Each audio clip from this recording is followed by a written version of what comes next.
As the morning sun began to softly illuminate the tree-lined streets of the upscale neighborhood, Jennifer Wilson was helping her son Michael get dressed. This was a familiar scene that played out every morning at her home in the suburbs of San Jose. Outside the window, neighborhood children were already lining up to wait for the school bus. "Here, Michael. Let's wear the blue t-shirt today.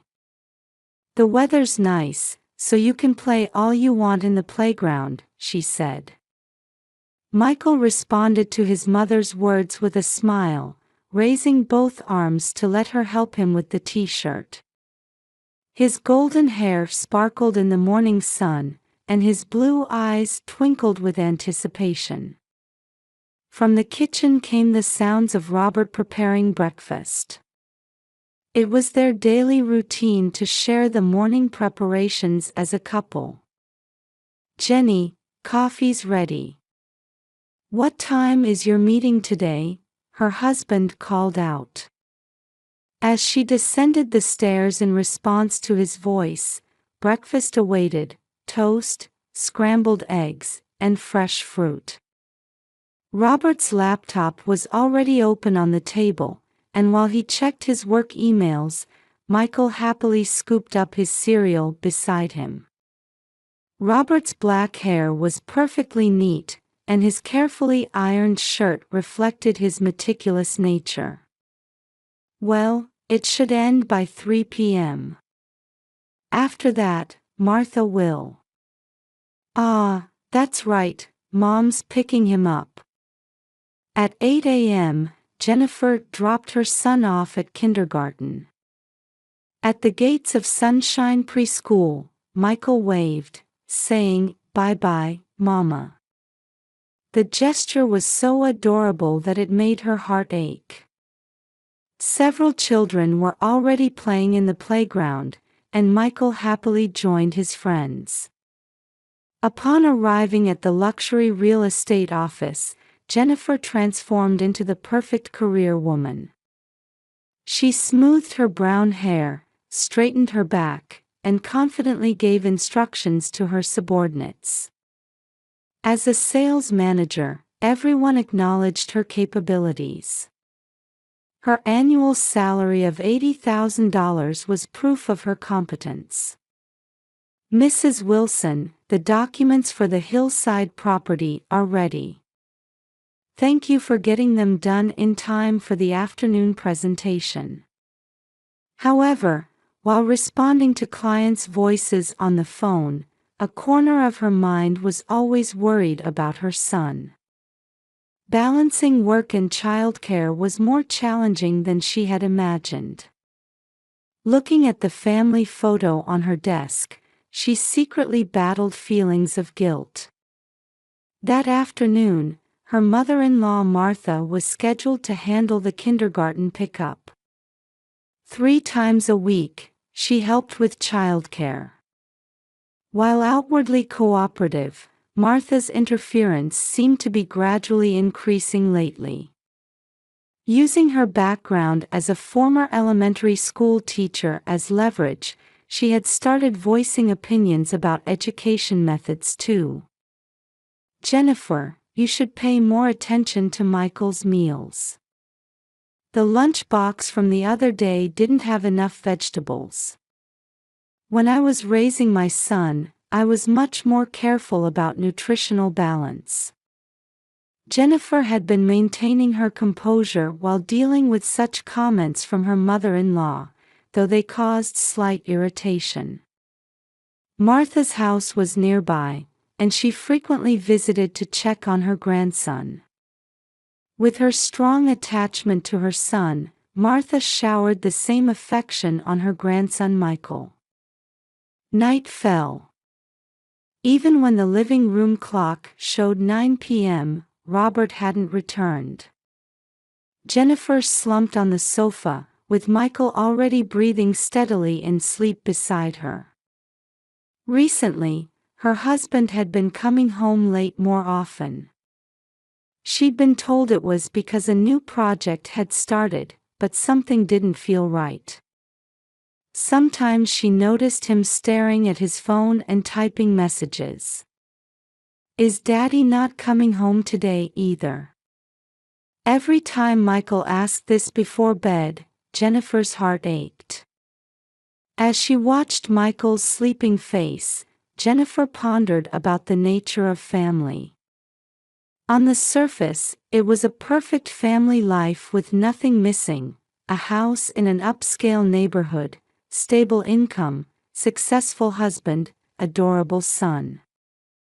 However, she couldn't shake the feeling that the reality was gradually, but surely, changing.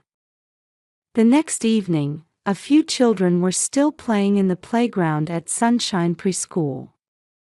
The August sun remained strong, with heat rising from the asphalt. Jennifer wiped the sweat from her brow as she entered the preschool entrance. Children's drawings adorned the hallway walls, and she could spot Michael's family picture among them. 4 figures holding hands and smiling under a blue sky: Jennifer, Robert, Michael, and Martha. Her son's innocent heart in including his grandmother as a family member stirred complex emotions within her. "Excuse me. I'm here to pick up Michael Wilson." When she spoke at the reception, the teacher on duty showed a puzzled expression. "Mrs. Wilson. Michael was picked up by your sister a little while ago." For a moment, time seemed to stop. Alarms rang in Jennifer's head. "I don't have a sister."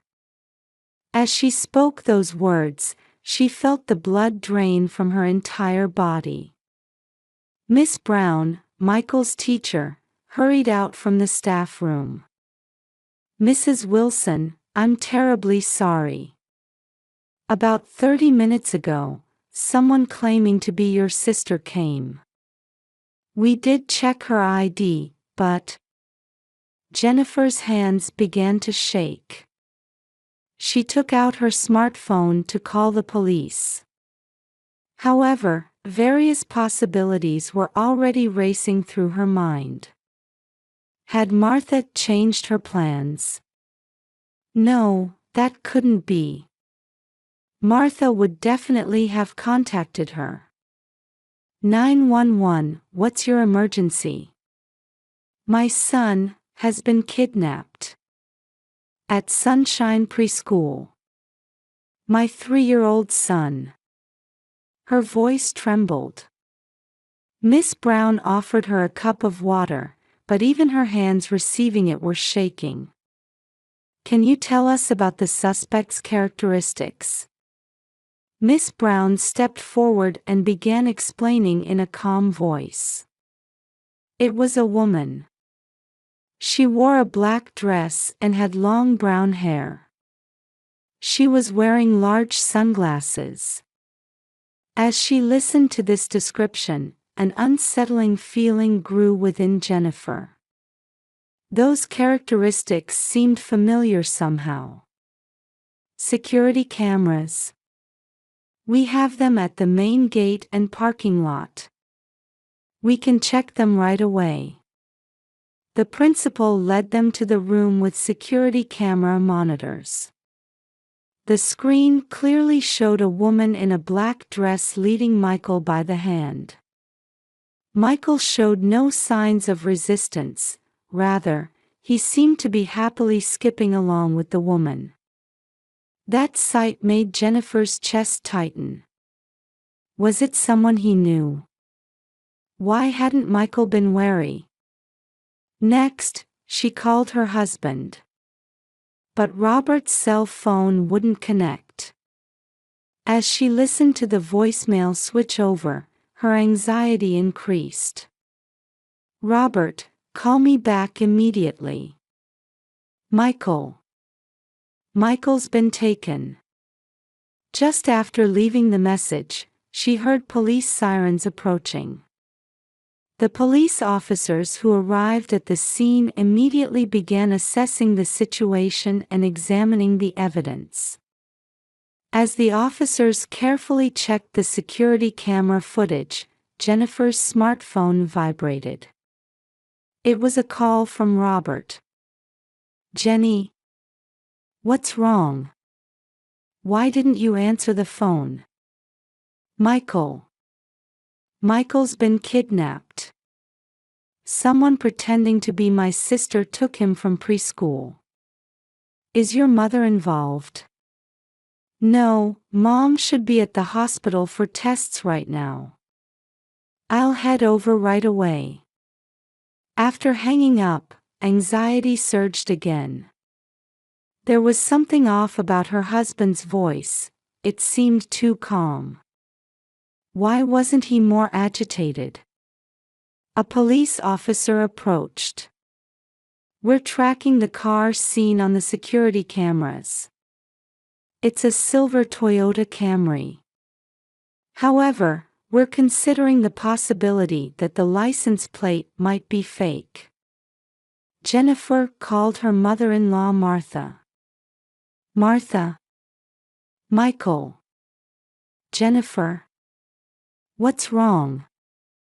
Your voice is shaking. Michael's been kidnapped. Where are you?" "I'm at the hospital." "But kidnapped, that can't be." "I'll come right away." Something felt wrong about that conversation too.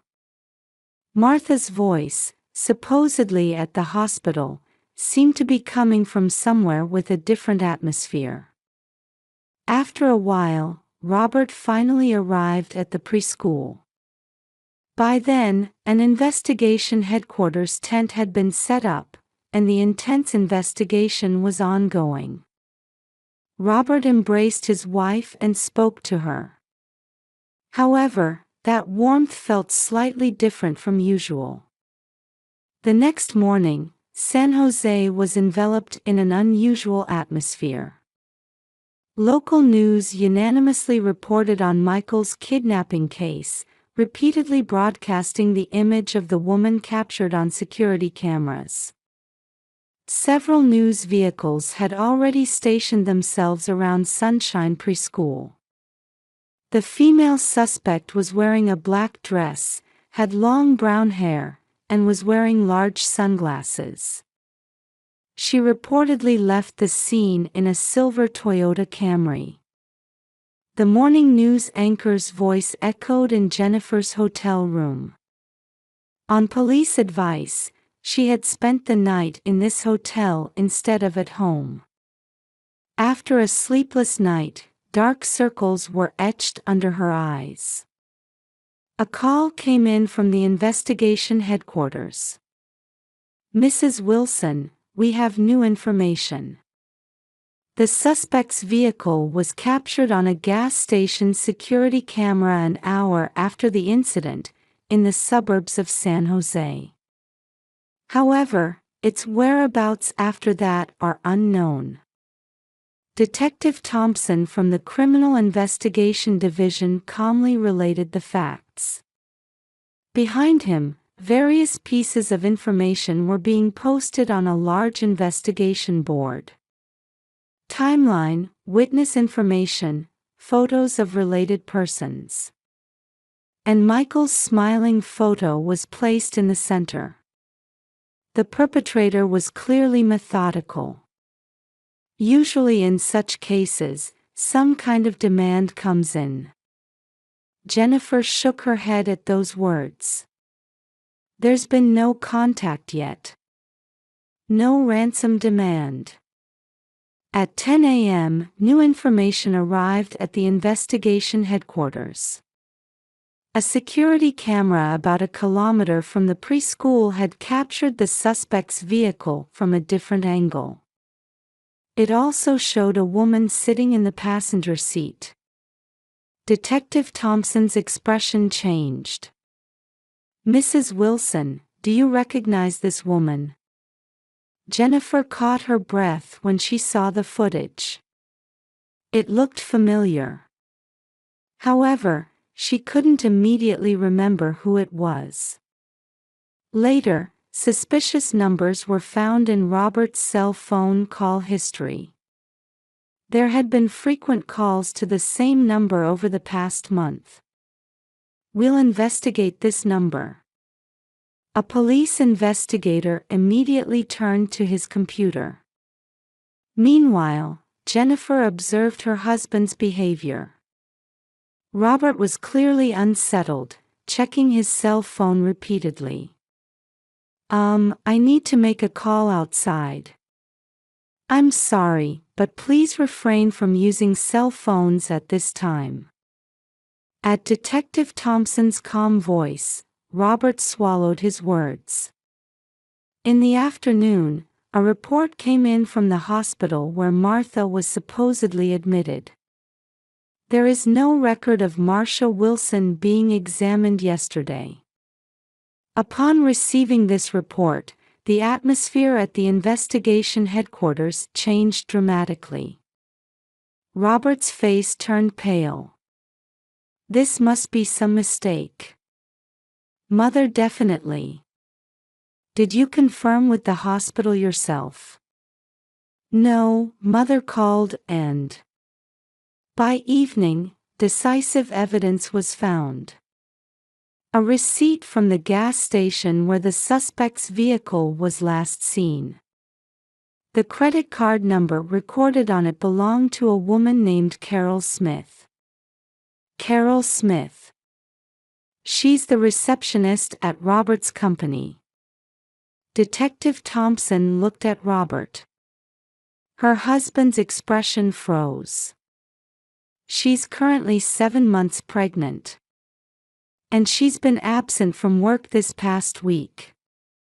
A heavy silence fell over the investigation headquarters. Jennifer had opened the photo folder saved on her husband's cell phone. There were photos of a smiling Carol, and Robert gently stroking her swollen belly. The security camera at Martha's home had preserved footage from the day of the incident. A woman in a black dress leaving the house with Martha. And following behind, Martha carrying a large trunk. New information continued to gather at the investigation headquarters. A mountain villa contracted under Martha's name. Suspicious money transfer records from Carol's family home. And testimonies from Robert's workplace colleagues. Ms. Smith had been feeling unwell for the past 6 months. She seemed particularly emotionally unstable. Mr. Wilson often took care of her. "I saw them together several times after overtime work." By the morning of the 3rd day of investigation, all the points were beginning to connect. A planned kidnapping. Fabricated hospital tests. And a hidden affair. The whiteboard at the investigation headquarters depicted intricately intertwined human relationships. "We found a villa in the suburbs under Carol Smith's father's name." Security camera footage shows someone who appears to be suspect Martha Wilson entering and leaving yesterday evening. There was no hesitation in Detective Thompson's voice. "Rapid response team, prepare." The Special Forces team members gathered at the investigation headquarters were attending their final strategy meeting. All were wearing bulletproof vests and equipped with night vision devices.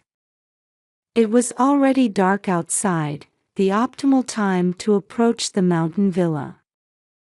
"The target building is at this location." The operation chief continued his explanation while pointing at satellite photos displayed on a large screen. "It's a 2-story building. Living room and kitchen on the 1st floor, 3 bedrooms on the 2nd floor. We've secured an entry route through the back door. Power supply is independent, and can be cut off externally if necessary." Detective Thompson stepped forward. Currently, there are at least 3 people in the building. Suspects Martha Wilson and Carol Smith, and the hostage, Michael Wilson. However, we need to consider the possible presence of suspect Robert Wilson. At those words, Jennifer's body trembled as she sat in a corner of the room. She still couldn't accept the reality of her husband being called a suspect. We've confirmed that suspect Martha Wilson's car arrived at the villa 15 minutes ago. Carol Smith's vehicle hasn't moved since yesterday. The operation chief continued. As a point of caution, suspect Carol Smith is 7 months pregnant. She's likely in an extremely tense state and may act unpredictably. Also, there are signs of surveillance cameras installed in the building, so our approach may be detected from outside. At 11:30 p.m., the operation began. The Special Forces vehicles advanced along the mountain road with their headlights off. All communications were conducted by radio with strict encryption. As they approached the villa, light could be seen leaking from the windows. The bluish glow of a television flickered in one room on the second floor. Without the radio breaking up, the team's deployment proceeded. Real-time footage was continuously sent to the investigation headquarters. The thermal imaging camera captured 4 human shapes. One was clearly child-sized. At midnight, with the operation chief's signal, actions began simultaneously. First, power to the building was cut. The next instant, multiple flashbang grenades were thrown in, and doors were broken down with a thunderous sound. The Special Forces team stormed the building. Through night vision devices, the expected scene unfolded inside. Carol standing frozen in the center of the living room. Martha trying to run up the stairs. And Michael sleeping in a second-floor bedroom. Carol raised both hands and collapsed into a sitting position. Martha stopped halfway up the stairs, wearing a vacant expression. Detective Thompson stopped Jennifer as she tried to rush into the building. "Please wait a little longer. We need to confirm the building's safety."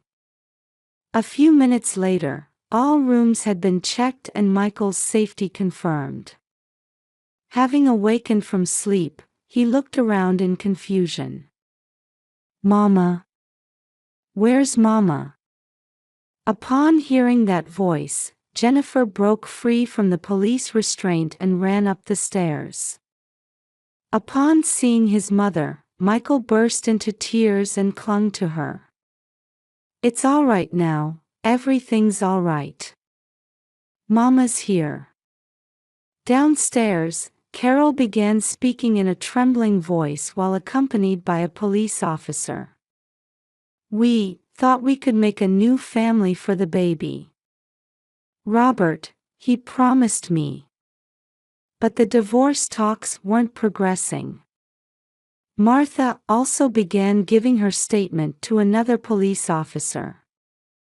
"That child is my precious grandson. Jennifer has no right to raise him.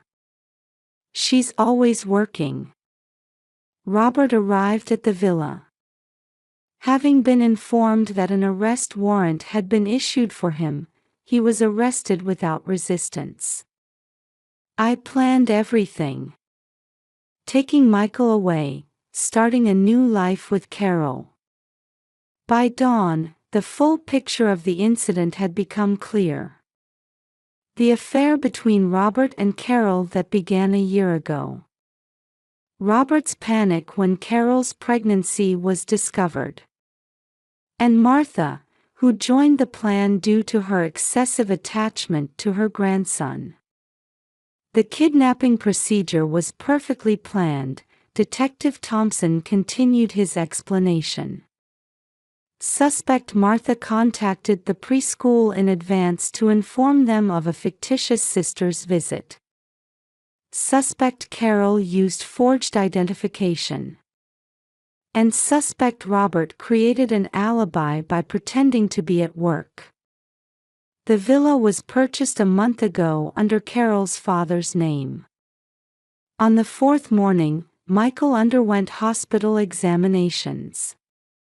Fortunately, there was no physical harm. However, the psychological counselor pointed out the need for long-term care. This could be a major trauma for a 3-year-old. Especially the fact that his trusted grandmother was involved. The next day, a press conference was held. In front of numerous reporters, the police chief explained the details of the case. The victim, Michael Wilson, has been safely rescued and is currently staying in a secure location with his mother, Jennifer Wilson. The 3 suspects have been arrested, and preparations for prosecution are underway. Further shocking facts came to light during subsequent interrogations. Martha had even planned to have Robert get custody of Michael after the divorce and raise him with Carol. "We were going to recreate a perfect family," Martha's testimony revealed the depth of her distorted maternal love. A week after the incident, preliminary hearings began. Robert and Carol were expected to be charged with kidnapping, while Martha faced conspiracy charges.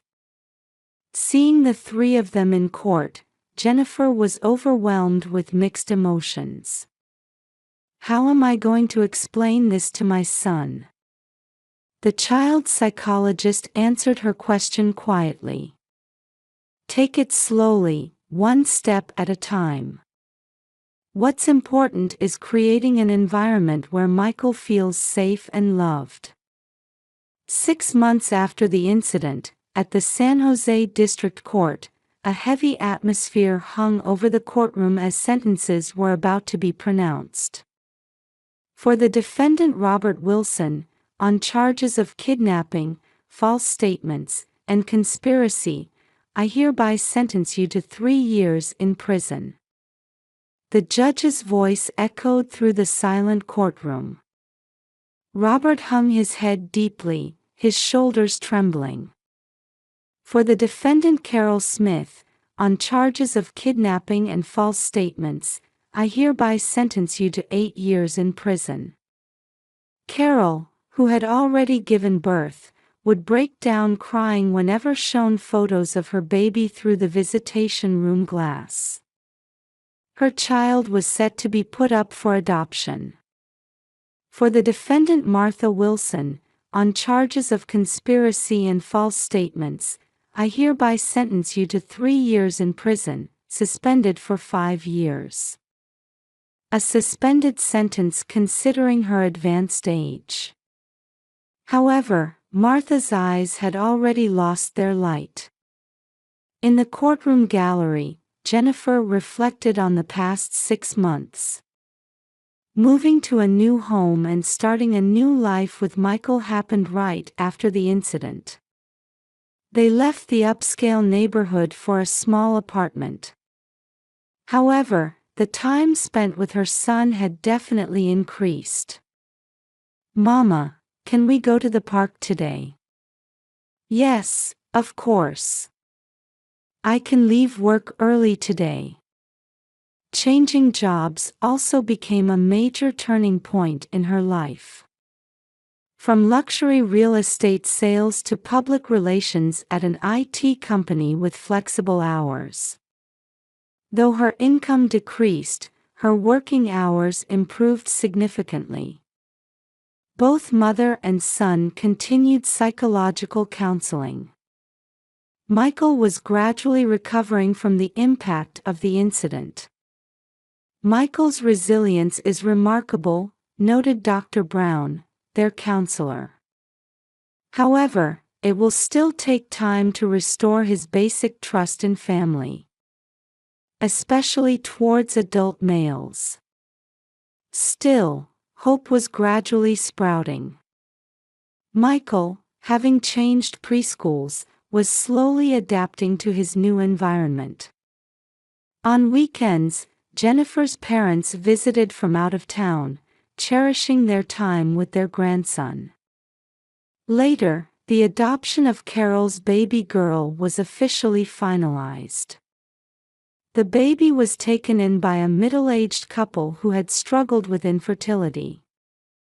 "My only wish is for this child to grow up in an environment where she is loved. That's all." Carol's words during visitation were sincere.